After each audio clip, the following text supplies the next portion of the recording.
We're going to be looking at justice today, but just to recap, if you could put the next one up for us, Luke. Last week, Howard gave an introduction to John's Gospel. He said many things, but one of the things he focused on, amongst others, was the idea of what's called the pre-incarnate Christ, the Christ that was before creation. And we capture that wonderfully in John's Gospel. We know it from the reading we have every Christmas, don't we? The idea that Jesus existed before even time began, and through him all things were made. Nothing was made that has been made. And through him everything came into being. Isn't that an incredible thought? When you think of Jesus the person, do you ever think he was there before time even began? And everything that has been made was created in him and through him. And Howard described this as the Logos. And you did brilliantly, my friend. Thank you so much for all that you shared with us. But take that image, if you like, that there was Jesus from the very beginning, seeking to work with God to bring about God's purpose. And the next slide, please, Luke. When you think of justice, I wonder what you think of. The picture is of the Central Court of Justice in London. What do you think of? I don't know, they're going to say. What do you think of? I'm asking people here in church. Maybe you can have your own thoughts at home. If you think of justice and you think of the scales of justice, what do you think of? It's rarely balanced. It's rarely balanced, says Chris. But do you think of fairness, perhaps? I don't know. You know, I want justice. I want fairness. Do you think of somebody's got to be responsible here. Somebody's got to take accountability for what's going on. Yes? Somebody's to blame.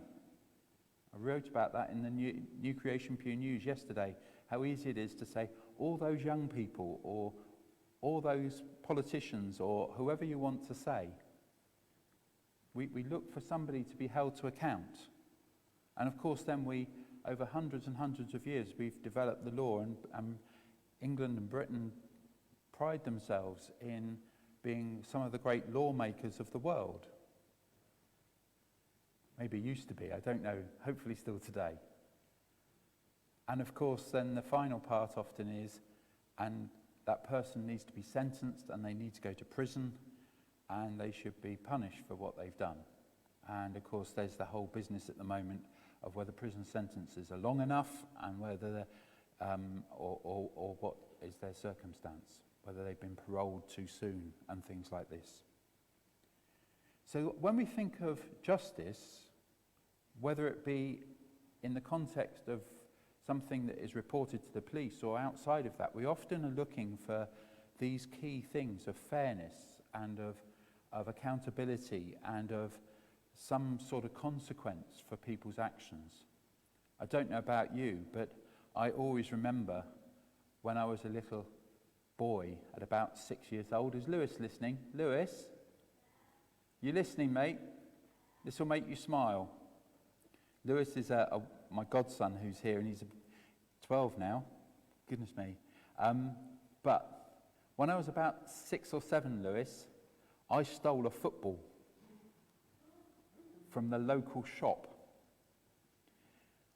And I was an only child, so I didn't have any brothers or sisters to blame.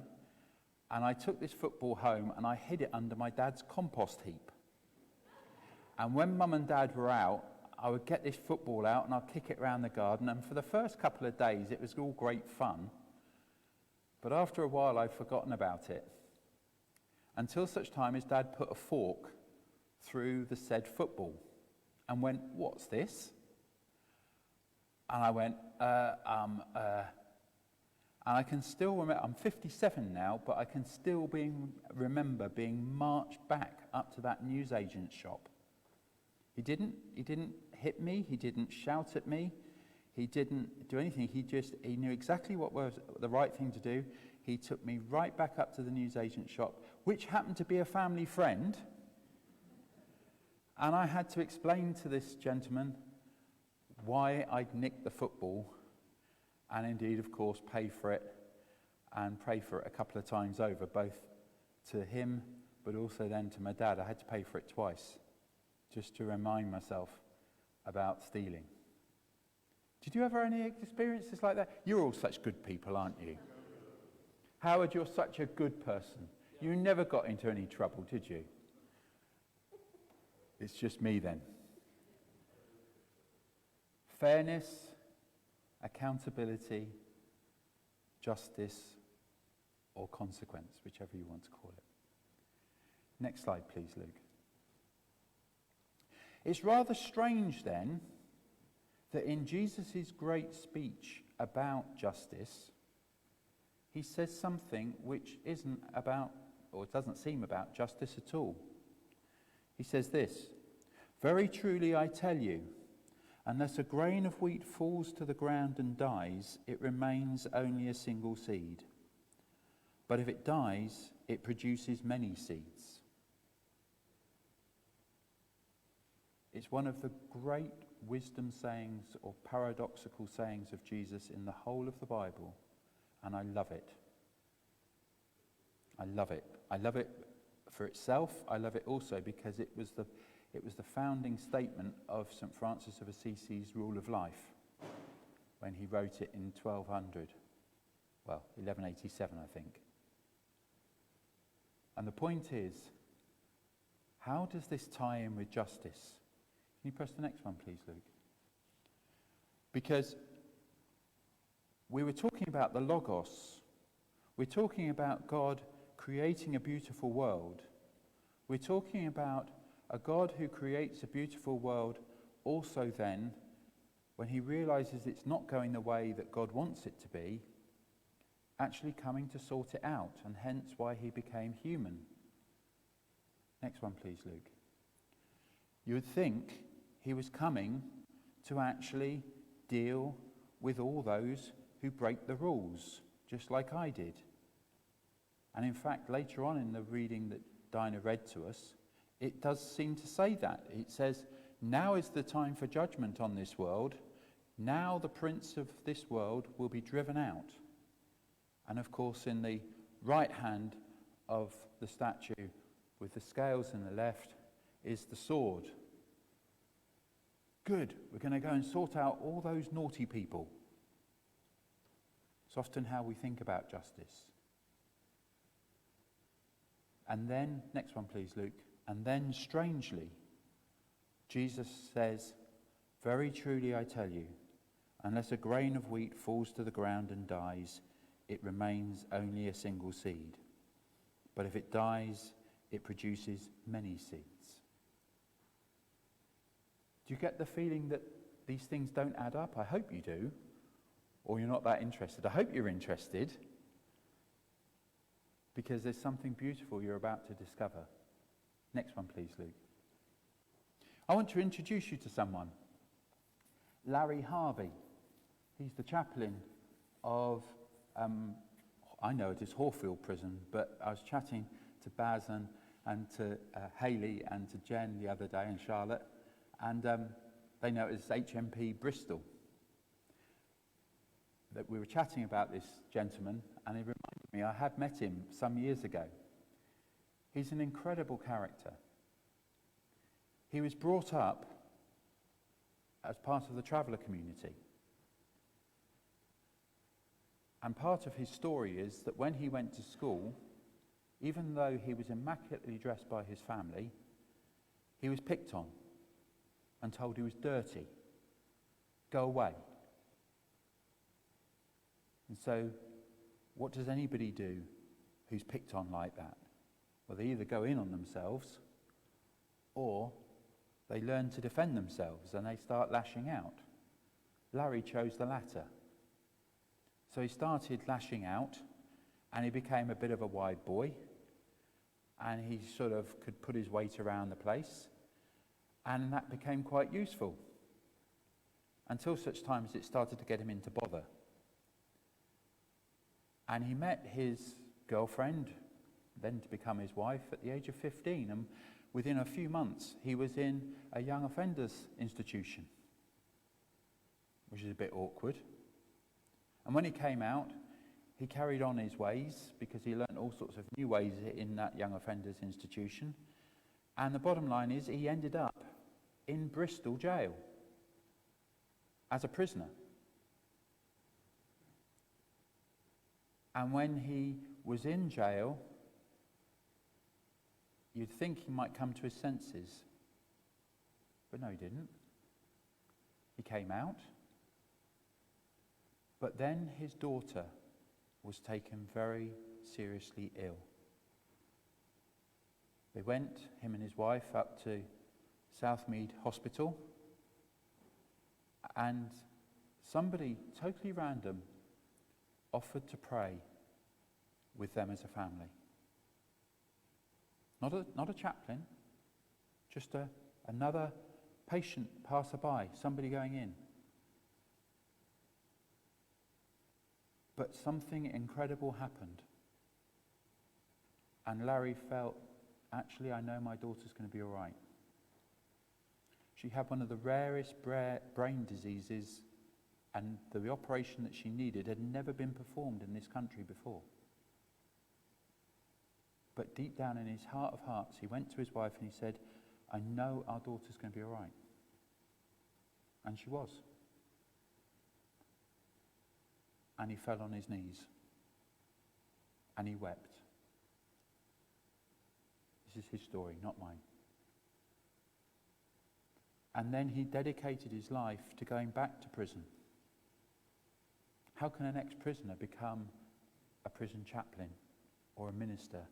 Well, thank goodness that is possible. He volunteered at one of the young offender institutes and he worked there, and then he went and worked back at Hawfield as an assistant chaplain, and he's been made chaplain. And he now, of course, understands both the men that are there, but also they understand him, because he can truly say what it's like to be the other side of the wire. When you think about justice, is justice simply retribution and punishment? Or is justice actually change lives? Changed lives are a much more messy business. There's no certainty in it. There's no guarantee in it. But it seems to be that Jesus' desire for justice, God's justice, is not just to punish. John 3:17, he said, I did not come to condemn the world, but to save the world through me. We often remember John 3:16, but rarely do we remember John 3:17. And they actually go together as a couplet. What does it mean to be saved? Is it just I become religious? Or is it that I then take a different turn in my life and I actually seek to bring about good when before I lived in pain? And this is the remarkable story of this gentleman. You can see him on the right as the big boy with his hand like this. And you can now see him with his tattoos and a dog collar. Quite a fancy shirt. I really need to get a shirt like that. No, I don't. But do you know what I mean? He's just being himself. But actually, he's sharing who he is and helping others to discover they can change their lives too. Really important when you think about God's justice. Do you simply seek retribution and equality, or do you seek transformation and hope? Next one, please, Luke. Because when you take this into the cross, it's not just Larry Harvey who's discovered this. Do you remember this gentleman on the right? His name's Jonathan Aitkin. Jonathan Aitkin was Defence Secretary in Margaret Thatcher's government in 1999 when he told a lot of porky pies to try and get himself off a hook. And he ended up going to prison for it. It's called perjury. And in prison, he was known as Jojo. And do you know what he did? He was one of the few prisoners who could write, because many people who end up in prison maybe can't write. And he ended up writing letters home for all the prisoners. And they loved him.